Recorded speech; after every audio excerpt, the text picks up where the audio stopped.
So as we mentioned, we're very fortunate that we're able to work with the OON and its AON token um, to build out the prototype for this product. So the OON is a public infrastructure that builds on new open applications. The digital asset is called AON, so we'll be referring to the AON token. And one of the pieces that we'll come back to is that in November, I believe, Sam, the OON changed from just a proof of work consensus mechanism to a really interesting and novel combined proof of work and proof of stake alternating consensus mechanism. And as we talk about, especially some of the validation metrics, we'll talk about what did we expect to see in terms of this transition, and has it become apparent in the metrics that have been designed? Is this uncertainty surcharge? And at a fundamental level, as I said, what this is a measure of how much are users sort of paying over the going rate in order to ensure that their transaction doesn't get stuck. And ideally, you want this to be low, right? So this is saying that, yes, there's a going price and it's going to be changing over time depending on demand. And that's fine. But this is how much are you overpaying even with respect to that. So what you can see here is that over the last 3 months, this uncertainty surcharge for AON has been steadily going up. So it started at about 14% and it's gone up to about 26, and now it's coming back down.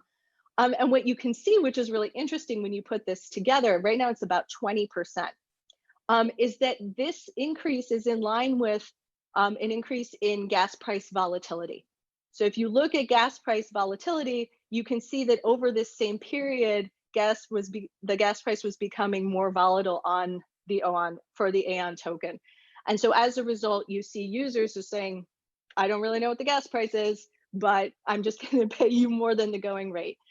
And so this is sort of an indication if this gets too high that your pricing mechanism might not exactly be doing what you want. And so you might also ask, sort of, what is the value of this, and is this high or low? We also computed this for Ethereum, and hold on. Turns out AON is doing great. So if you compute this equivalent metric for Ethereum, it's between 60 and 70%. The originators of this metric computed this for Bitcoin, and it was around 80%. And so this really shows that although there's room for improvement, overall, so there is a not excessive overpayment of transaction fees for users of the OON. And actually, for this final one, I'd love to go to Terry for your thoughts on this, sort of as an investor. Yeah, I think the first thing that pops into our minds as investors here is user friction and poor user experience for if there's a lot of gas price volatility. This is the kind of a prime example of UX friction that blockchain applications have in the entire space. And in a perfect world, maybe users wouldn't even have to deal with any of this or any financial uncertainty in order to use an application. And I think an extension of this as investors and as teams building on these protocols is, how can we concentrate this friction to the fewest number of participants possible? Can applications or businesses handle this complexity on behalf of their users so that they're not exposed? And maybe the protocol can even do this themselves so that the developers aren't even exposed. I think lastly, this is just an interesting factor to consider as businesses are choosing which protocols to build on. Like, they might choose the protocols that offer them the least friction to their user and to themselves as they build their apps, and offer them the most predictability around their costs. Businesses, it makes sense, don't really want to expose a lot of issues and uncertainty to their users over which they have no control. So the protocols that handle this best or have the best tools to manage this may have a significant advantage when it comes to developer and user adoption.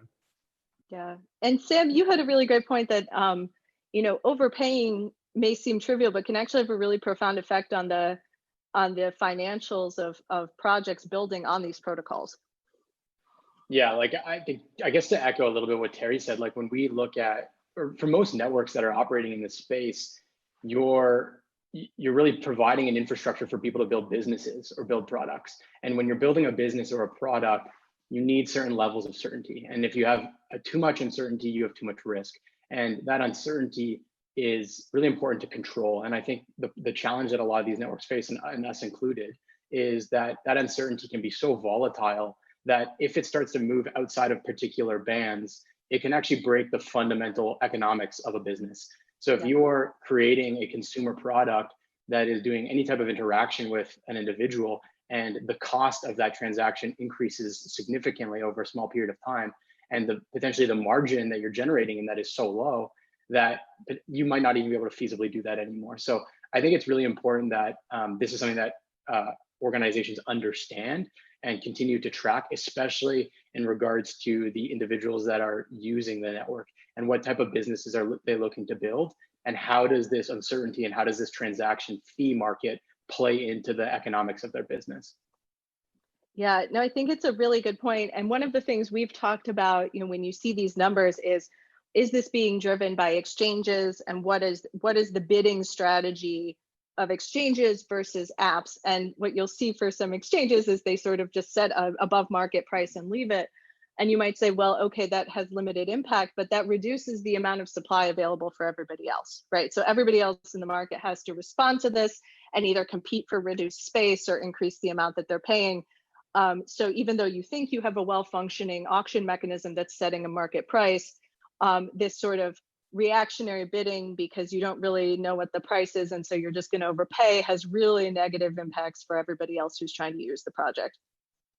So definitely, and it makes you think about, okay, well, what can be done to improve this, right? And I think there's obviously some very technical, or there are technical like designs and innovations that can be made to make this better, and a lot of them are being discussed and being implemented. But I also think there's just a role for education and communication. Like, so much of this comes down to consumer behavior around uncertainty, and I'm just trying to do a simple transaction, and the value of it potentially is inconsequential. I'm just going to round this up to an order of magnitude. And a lot of that comes down to what Terry mentioned around user experience. So I think there can be very low hanging fruit to bring this down.